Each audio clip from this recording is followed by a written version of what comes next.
आप सबको प्रणाम करता हूँ। जो लोग जोड़े से बैठे हैं उनको जोड़े से प्रणाम करता हूँ। जो विवाहित किसी कारण से अकेले बैठे हैं उनसे निवेदन करता हूँ कि घर जाकर मेरी तरफ से चरण स्पर्श पहुँचाएं। जो कुंवारे बैठे हैं उनको इलू इलू करता हूँ। उन लोगों को विशेष प्रणाम करता हूँ जो सहारा श्री अमर सिंह जी, मुलायम सिंह जी के प्रोटोकॉल में यहाँ जबरदस्ती फंसे हुए हैं, जिनका कविता से कोई लेना देना नहीं है। मैं उनको प्रणाम करता हूँ। उन लोगों को स्पेशल प्रणाम करता हूँ जो भोजन के चक्कर में ये भजन का आनंद ले रहे हैं।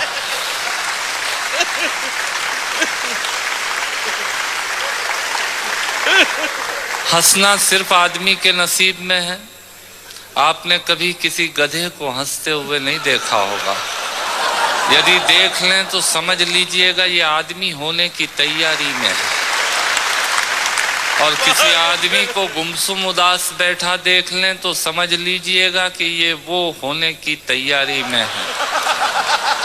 आनंद से बैठिएगा। मैं आपको ज्ञान की एक भी पंक्ति नहीं सुनाऊंगा। भगवान महाकाल की कसम खाकर कहता हूं, इस देश में अमिताभ जी आजकल ज्ञान की स्थिति बड़ी खराब चल रही है। सवेरे 18 चैनल खोलो तो 19 बाबा प्रवचन देते हुए मिल रहे हैं और उसी समय हम ब्रश करके थूक रहे हैं।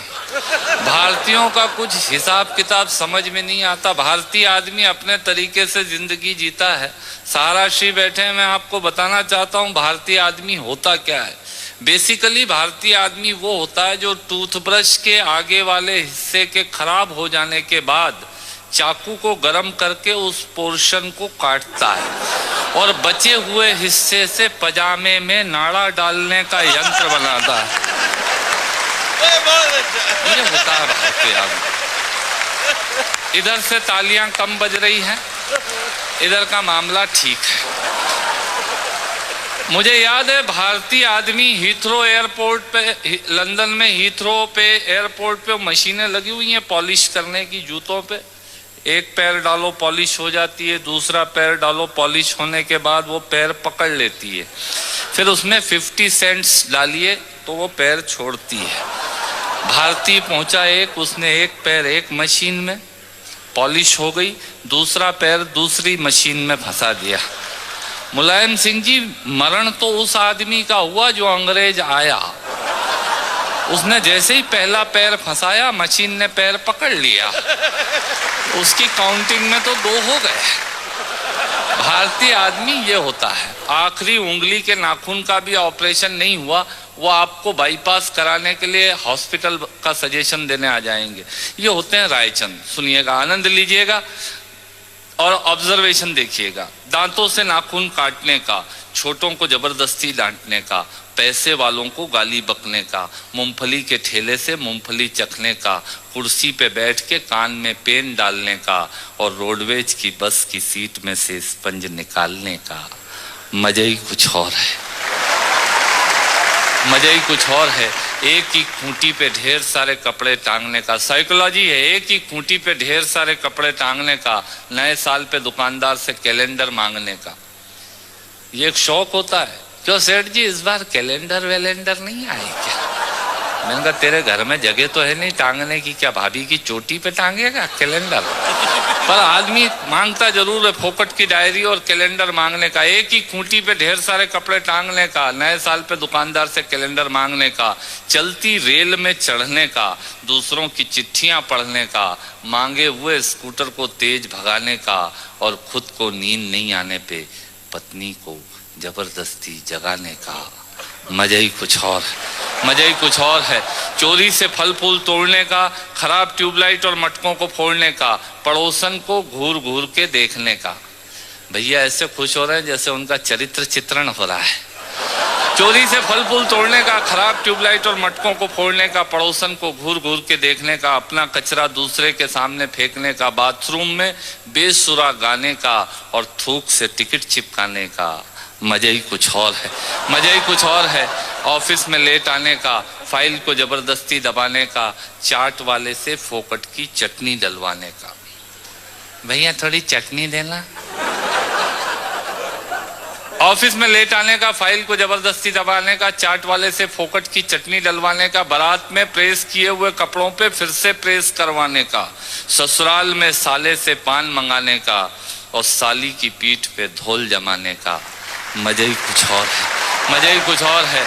ब्याज के माल से मलाई खाने का, थर्ड क्लास ससुराल को फर्स्ट क्लास बताने का। ससुराल किसी की बुरी नहीं होती और साला तो विवेकानंद जी से कम बुद्धिमान किसी का होता ही नहीं है। और ब्याज के माल से मलाई खाने का, थर्ड क्लास ससुराल को फर्स्ट क्लास बताने का, पंगत में बैठ के एक ही सब्जी के लिए दो दोने लगाने का, आरती में सबसे ज्यादा फटा हुआ नोट चढ़ाने का, दूसरे के टेलीफोन से चिपकने का, गुटखे और पान इधर उधर पिचकने का, कमजोर से बेमतलब लड़ने का और पत्नी को रोज रोज परेशान करने का। मजा ही कुछ और है।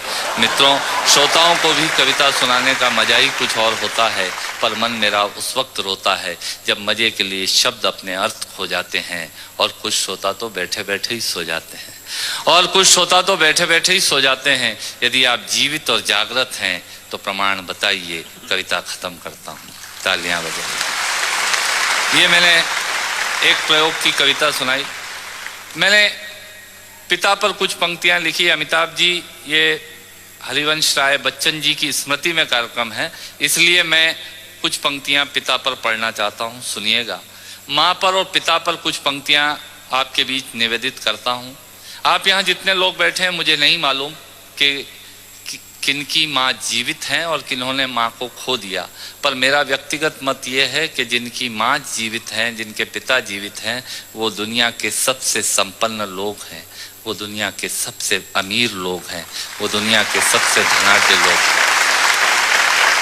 एक मिनट के लिए बचपन में लौटिएगा, याद कीजिएगा जब हम बहुत छोटे थे, माँ की गोद में थे, माँ का स्तनपान करते थे, तब माँ का एक स्तन मुंह में लेकर हमने उस माँ को दूसरे स्तन पर अपने छोटे छोटे पैरों से न जाने कितनी बार मारा, पर उस माँ ने हमें दूध पिलाना बंद नहीं किया।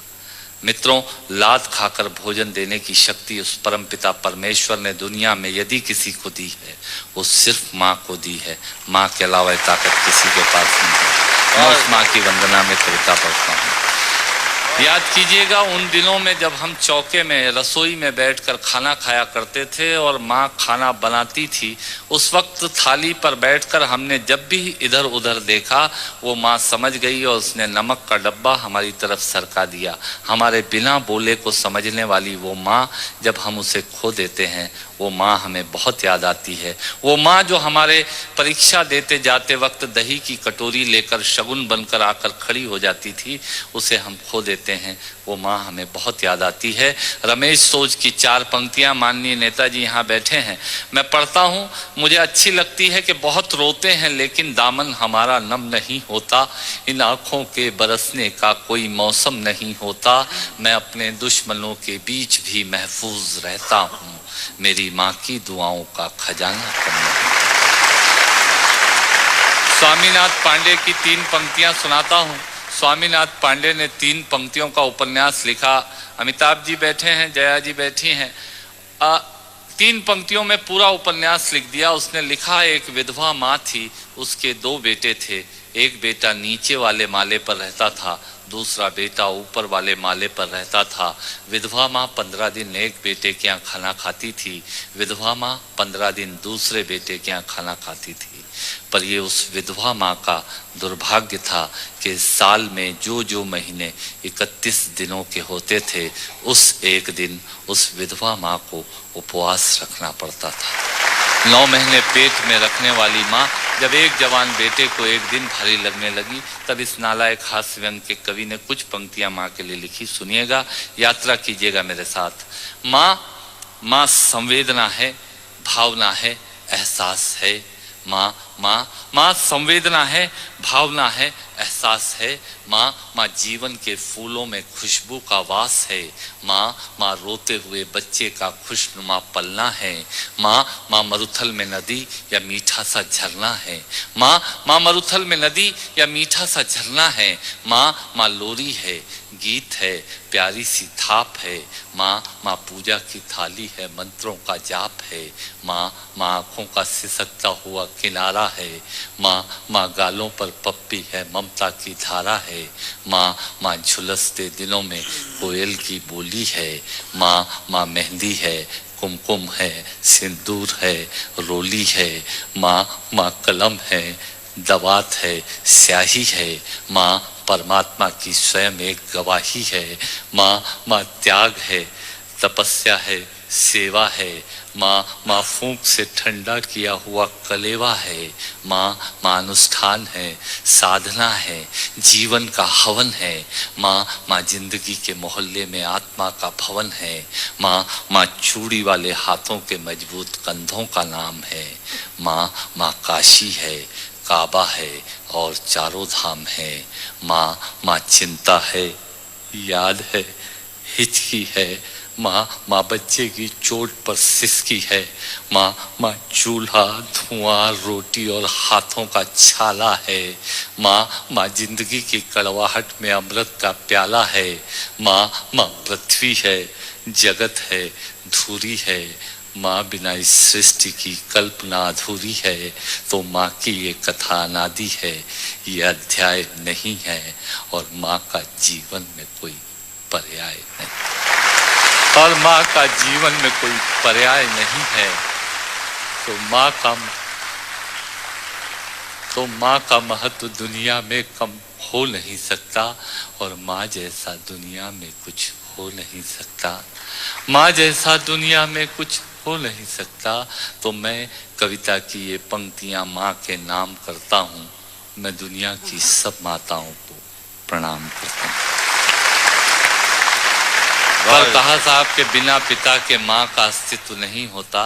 किसी ने शेर कहा कि पक्के फल पेड़ों से रिश्ता तोड़ जाते हैं और अपाहिज बाप हो जाए तो बेटे छोड़ जाते हैं।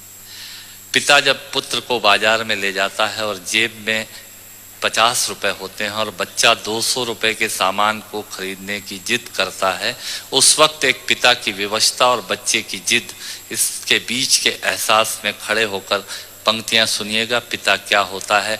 अमिताभ जी आपको समर्पित करता हूं। अमर सिंह जी बैठे हैं। पिता पिता जीवन है, संबल है, शक्ति है। पिता सृष्टि के निर्माण की अभिव्यक्ति है। पिता अंगुली पकड़े बच्चे का सहारा है। पिता कभी कुछ खट्टा कभी खारा है। पिता पिता पालन है, पोषण है, परिवार का अनुशासन है। पिता पिता धौंस से चलने वाला प्रेम का प्रशासन है। पिता पिता रोटी है, कपड़ा है, मकान है।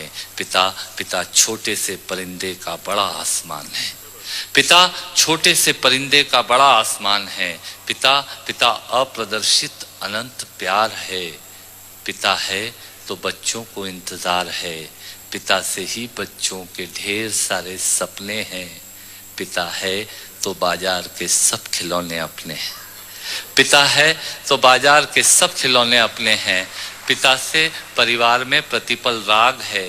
पिता से ही माँ की बिंदी और सुहाग है। पिता परमात्मा की जगत के प्रति आसक्ति है। पिता गृहस्थ आश्रम में उच्च स्थिति की भक्ति है। पिता अपनी इच्छाओं का हनन और परिवार की पूर्ति है। पिता पिता रक्त में दिए हुए संस्कारों की मूर्ति है। पिता पिता एक जीवन को जीवन का दान है। पिता पिता दुनिया दिखाने का एहसान है। पिता पिता सुरक्षा है अगर सिर पर हाथ है।